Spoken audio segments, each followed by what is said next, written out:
तरीके हैं।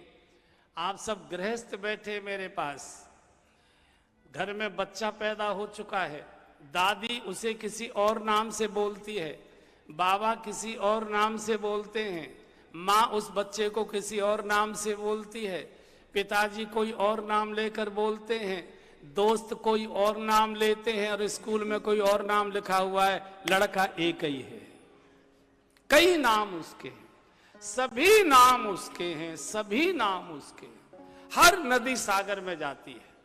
इसलिए ये जो भ्रम फैला दिया है लोगों ने भजन पूजन के नाम पर, एक तो ये मस्तिष्क से भय निकाल दीजिए कि भगवान कोई पुलिस के दरोगा नहीं है कि जरा सी आपने लेन क्रॉस की तो एकदम चालान काट दिया। नहीं नहीं, वो हमारे दादा दादी के भी दादा दादी हैं, और अपने दादा दादी जी की गोद में बालक कैसे भी बैठ सकता है, मैला कुचैला दादी छाती से ही लगाती है उसे। इसलिए उठते बैठते सोते जागते इस कलयुग में भगवान के नाम का सुमिरन करें। भूल गए कोई बात नहीं, याद आ गई फिर लेना शुरू कर दीजिए। संत एकनाथ जी महाराज महाराष्ट्र के बड़े प्रसिद्ध संत हुए एकनाथ जी, हर समय विठल विठल विठल विठल विठल विठल विठल विठल यही रटते थे। जीव को आदत पड़ गई थी। अब शौचालय में जाएं, इनको लगे कि ये भगवान का पावन नाम तो शौचालय जैसी गंदी जगह में लेना नहीं चाहिए, तो ये, और जीव को आदत थी तो जीव को गमछे से पकड़ कर ऐसे बैठ जाते थे कि ये नाम ले ही नहीं। अब उस समय कोई वैसी फ्लश लैट्रिन और अटैच रूम तो थे नहीं, बाहर जाना पड़ता संडास में, तो और सामने वो क्या है टाट का एक पर्दा लटका रहता था, कई बार तेज हवा चलती थी पर्दा उड़ जाता था।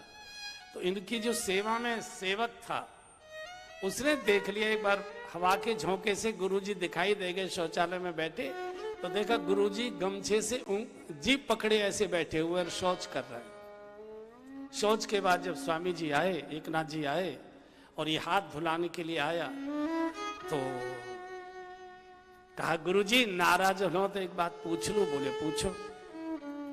बोले आप शौचालय में बैठे थे, आप जीभ पकड़कर क्यों बैठे थे?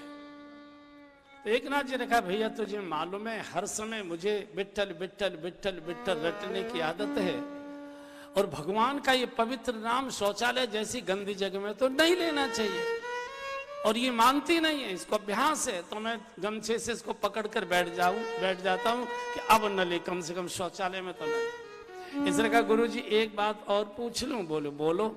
बोले अगर शौचालय में प्राण निकल जाए तो? एकनाथ जी ने पैर पकड़ लिए नौकर के, जो ज्ञान गुरु से नहीं मिला वो तुझसे मिल गया। और नरेश जी मैंने तो ऐसा सुना है कि बड़े लोगों की ज्यादातर लीला बाथरूम में ही पूरी होती